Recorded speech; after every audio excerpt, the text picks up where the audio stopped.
Hello everyone! Welcome to Shorthand Writing, or Steno, and we are already in our 8th video. Okay, so medyo marami-rami na rin tayong napag-aralan, marami-rami na rin tayong na-discuss, at saka marami-rami na ring words ang ating na-transcribe into Shorthand Writing. And kung sinubaybayan po ninyo yung mga videos natin, and also kung sinubukan po ninyong sinubukan po ninyong isulat kung ano man yung mga pinagsusulat ko sa mga videos natin, sigurado po na meron na rin po kayong natutunan. Hindi na po ganun siya kahirap. Okay, hindi nyo na po ganun kahirap i-distinguish yung mga strokes at saka kung saang anong words, anong sound yung nire-represent ng strokes, and anong letter yung nire-represent ng sound na yon. Okay? So now, before we move on to our discussion or our new lesson in this video, make sure na hawak po ninyo yung inyong mga notebook, your stenopad or paper or whatsoever na mga ginamit ninyo in our previous lessons na pinagsulatan. Okay? Kasi nga, of course, as usual, magsusulat po ulit tayo. And we are going to have a new set of strokes. Okay, so in this video or in this discussion, we're going to learn about we're going to learn the strokes for letter S, letter P, and letter B. Okay, so kung maalala ninyo sa previous videos natin, sa previous discussions and lessons, ang dami. 8 lang pala. Meron tayong napag-aralan na strokes for letter S, letter F, and letter V. Okay, so bakit meron ulit tayong letter S dito? Bakit meron ulit letter S? Hindi ba sila parehas sa letter S dito? Okay, so kung maalala ninyo, sinabi ko sa mga previous discussions natin, dun sa mga first part, the earlier parts ng video tutorials na to, na pag sama-samahin, kung magme-memorize man kayo, i-memorize niyo yung magkakagrupo, di ba? Tulad nito, si SFV, one group yan. At saka bakit? Bakit mo kailangang i-memorize yung magkakagrupo? Kasi pare-parehas nga sila ng stroke, magkakaiba nga lang sila ng length. Tulad ni S dito, quit. Si F, mas malaking quit, and then si letter V is equal to the closing parenthesis. So, kung titignan ninyo, pare-parehas sila ng uri ng stroke na standing curve line, pero magkakaiba sila ng length. Okay? So, balik tayo sa question na bakit may S dito, merong S doon. Okay? So, this is what you call the right S. The right S. And this is going to be your left S. So, kuwit po din po yan. Ayan, nakita niyo kuwit din po yan. And then, yung P, kasi nga magkakagrupo sila, di ba? So, magkakaparehas din sila ng stroke, magkakaiba nga lang ng length. Okay, so si S, kung ganyan si S, di gawin mong mas malaki, letter P na yan. Pag si letter P, ginawa mong mas malaki ulit, di letter V na yan. Okay, so, nakita po ninyo, yung SFV, right curve lines, and then yung SPV, SPB, as in boy, left curve lines. Nakita po ninyo? Okay. Now, to help you with yung memorization ng mga strokes, ito yung technique na tinuro sa akin ng instructor ko dati. Okay, so if this is your circle, pag hinati mo yung circle mo ng, nakahiga. Ang tawag dito, lengthwise, crosswise. Okay, so crosswise yan. Hatiin mo yung circle mo ng crosswise. Ayan. Yung nasa taas is your UU, K, and G. Yung nasa baba naman is your O, R, L. Okay, di ba? So, ito yung UU, ito yung K, and then yung pinakamalaki is yung G. Ganon din sa baba. Ito yung UU, ito yung K, and then yung ito yung O, ito yung R, and then yung pinakamalaki is yung L. Now, Kapag hinati mo naman yung circle mo into lengthwise, pangit naman nung pagkakahati. Okay, so pag hinati mo yan lengthwise, this is going to be your S, F, V. And then yung nasa left is your S, P, B. Okay? So this is your S kasi siya yung pinakamaliit. And then this is your F, sunod. And then the biggest or the longest is the V. Then ganun din dito sa kabila. Yan yung S mo. And then ito yung F. And then, ito yung P. And then ito yung B. Okay? So, technique. Para nang sa ganon, hindi kayo mahirapan sa pag-memorize. Kumbaga, may katulong na kayo sa pag-memorize ng ating mga strokes. Okay? Basta, ang importante, isa ulo natin na yung mga magkakagrupo ay magkakaparehas ang stroke. Magkakaiba nga lang sila ng length. Okay, now, let's go to our next question.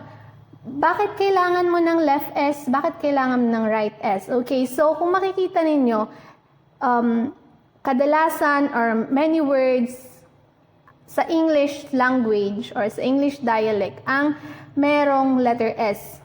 Okay, so parang very common ang letter S, masyado siyang nagagamit.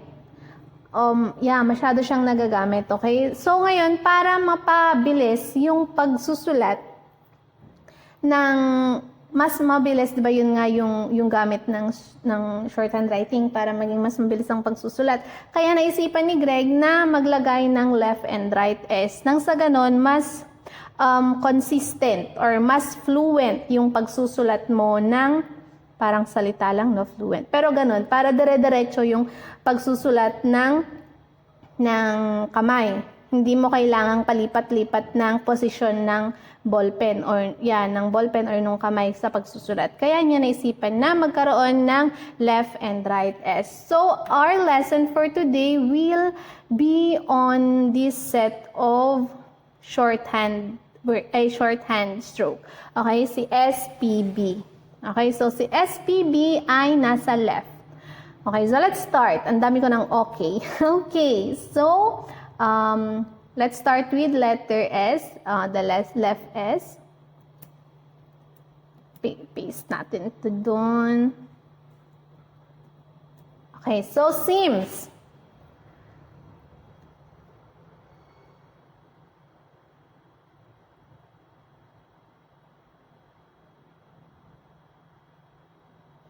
Seems. S-E-M-S. Okay, so 'di ba? Nakita nyo dito S, ito yung right S. So ano yung pinapakita dito? Ito po. Yang S na yan. Kasi for example, let's use the right S. S-E-M-S. 'Di ba? Parang ang pangit tignan and medyo nasukunjo yung mga mang isurat. S-E-M-S-O. Kaya nga naisip ni Greg na maglagay ng isa pang S. Ayan. Mas maganda yung pagsusulat. If you're going to try it, you try it. Hindi, I'm not saying na if you're going to try. You try. You do it. Okay? Isulat ninyo para nang sa ganun maintindihan ninyo kung ano yung sinasabi ko na nasukon. Okay? Yan. And then, let's move on to the next one. We have names. N, A, M, walang sound si S. I'm sorry. Walang sound si E. N, A, M, S. Names. Needs. N, E, D, S. Leads. L, E, D, S. However, itong sinulat ko na to, this is wrong. Kasi meron siyang space doon. Kung makikita ninyo, meron siyang space doon sa L and E. Dapat walang space kasi maaring pagkamalan na another stroke yan. So, dapat wala siyang spaces. Okay, so L, E, D, S. Okay, so next is rights. Rights na nagsulat, rights are I-T-S. Okay? Nice. N-I-S.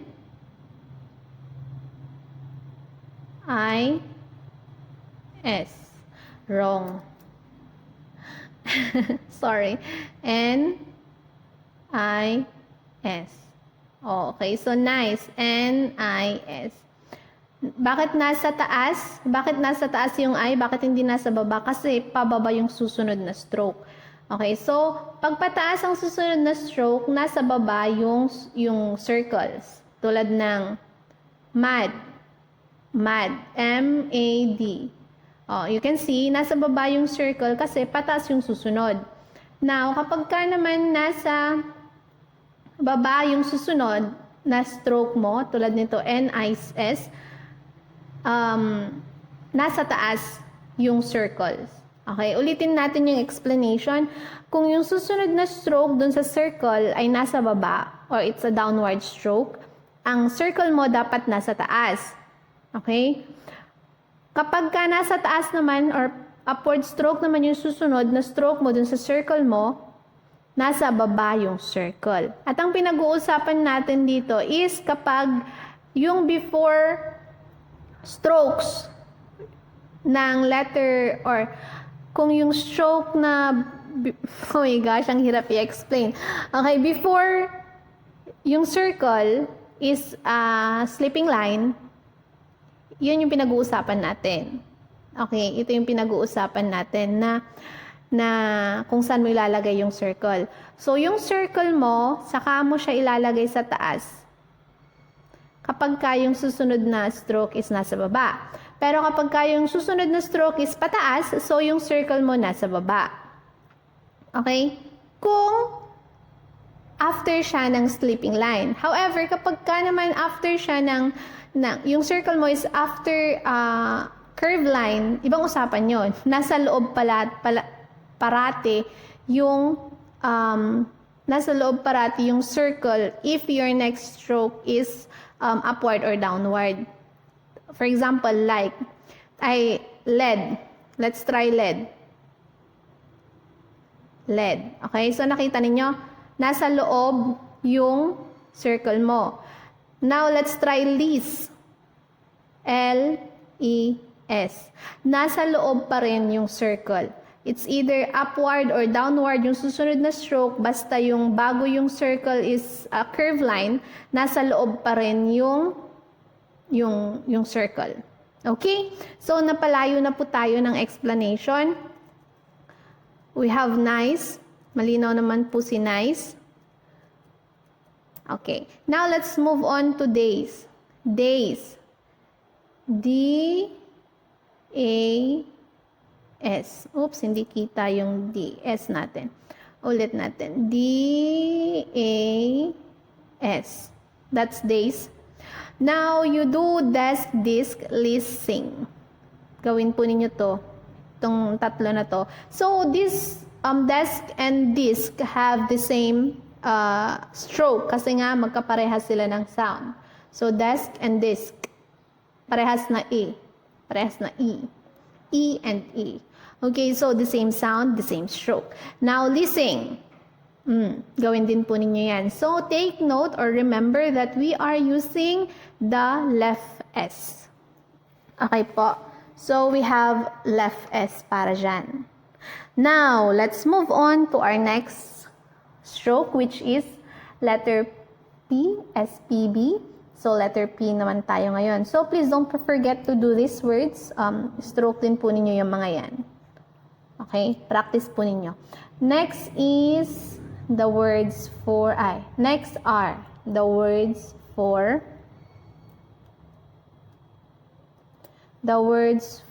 letter P. Okay, now pay. So ano yung stroke natin?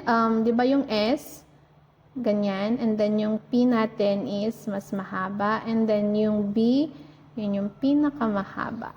Okay, so P A, pay. P A. Pays. That's P-A-S. Diretso S, no? O, nakita po ninyo. Ulitin po natin.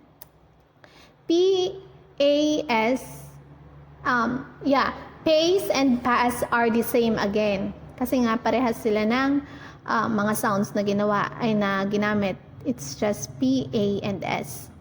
Pace and pass. Kung maalala ninyo, A, long A, the sound of long A, and the soft short A na uses the same stroke na circle, big circle. Okay, so yung pace and pass are the same stroke. Have the same stroke. Okay, so paano na naman madidistinguish kung ano ba talaga, kung pace ba or pass ang ginamit sa sentence? Check po ninyo. Read what makes sense. Okay?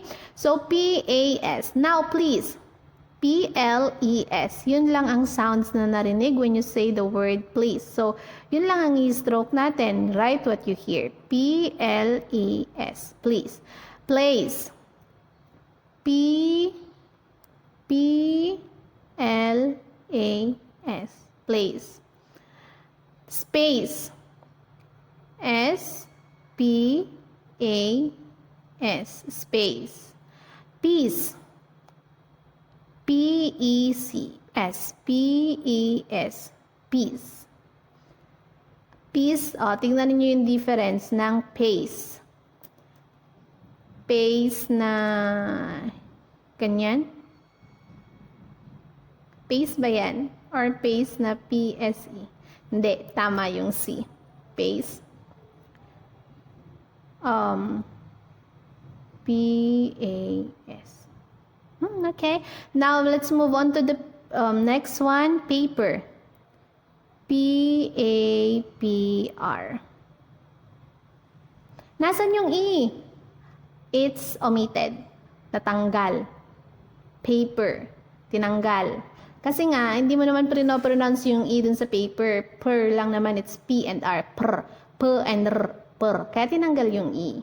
So, we omit ang tawag doon, unstressed vowels. Okay, so, next we have people. And then, kung makikita ninyo dito, nasan na yung P and R? Wala. This is what we call a blended stroke. So, kung maalala ninyo yung FL natin and FR, di ba? May blended tayo ng FL, and then we have the FR. The same is true with PL, and PR. Okay, so PL, P and L, and then PR, P and R. Okay, so blended sila. This is what you call blend when you do not see the connection of two strokes. So they are blended. Ganon din yung mga letters for BL and BR. So, blended din ang mga to. BL, and BR. Okay? Nagrugitan na ito yung pagsursuratan tayo. Okay, so that's review lang. Now, we move on to people. People. So, people is stroked as P-E-P-L. Wala ulit yung E. People. People. Okay, so P-E-P-L. So, that's people, di ba? O, 4 lang na stroke, isang word na people. Now, next, pole. P-O-L. Capital letter. Or capital symbol. Okay, so, now for your activity dito sa words ng P, do, ito po, post. Post opens. And isa pa, despite. Despite. Okay, so stroke po ninyo yan, and then kung natapos po ninyo, di send po ninyo sa akin para makita ko po kung tama or kung kailangan ng improvement, at least makakapag-comment ako. Okay, so now we move on to the next one. We have B. We have B. Okay. So, B, we have base. Ulit natin dito yung S, F, B, para hindi ninyo malaka. S, P pala. S, P, B. So, S, P, and B. Okay. So, B, yung pinakamalaki na equivalent sa, open parenthesis, B, base, B-A-S, B-A-S.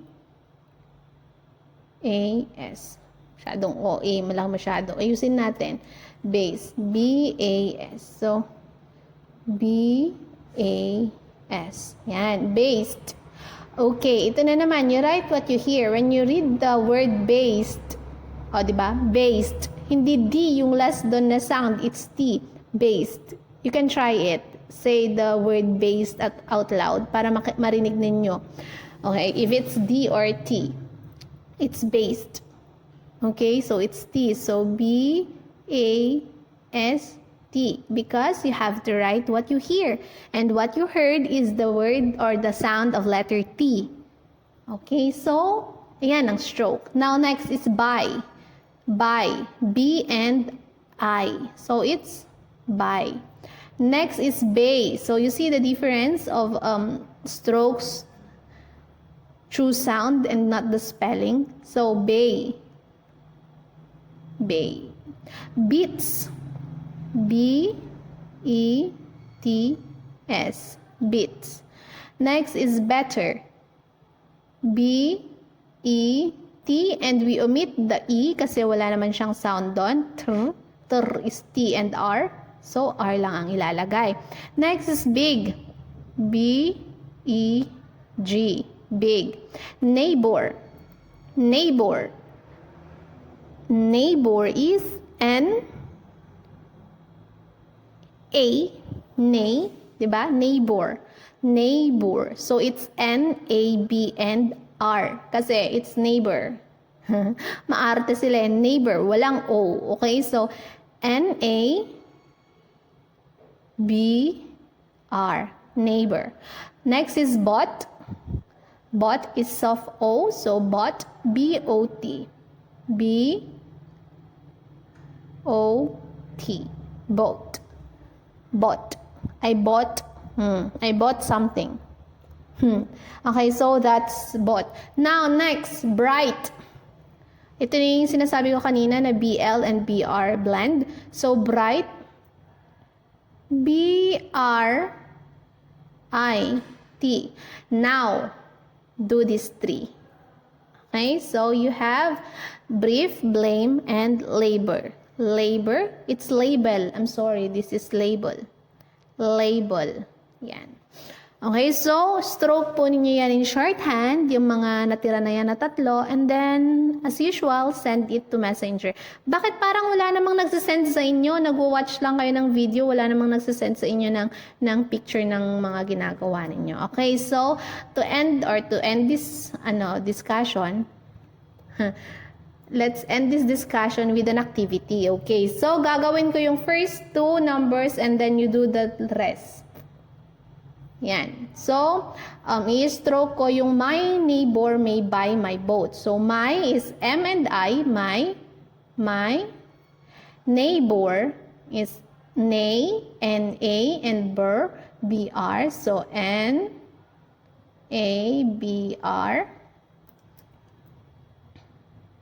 N-A-B-R. May, M-A. Buy, B-I. My, M-I. Boat, B-O-T. Boat. And then period. Diba? Dali na lang. Next is most. Most of all. Most. M-O-S-T. Most. Check po natin. Baka mali. Most. Ayan, tama. Most people. P-E-P-L. Hope. O-P.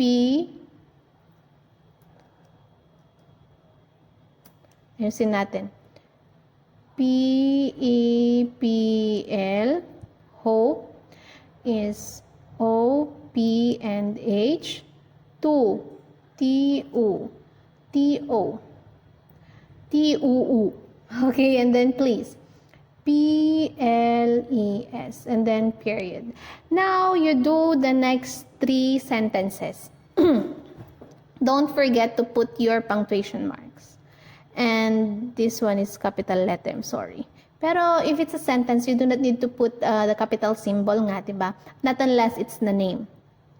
The first word in a sentence is a name. Therefore, you need to put the sign, the capital symbol. Pero kapag hindi naman siya name, then you do not need to put the capital symbol. Okay, so that's all for this discussion. I hope na meron po kayong natutunan ulit. And na-practice po ninyo yung inyong skill.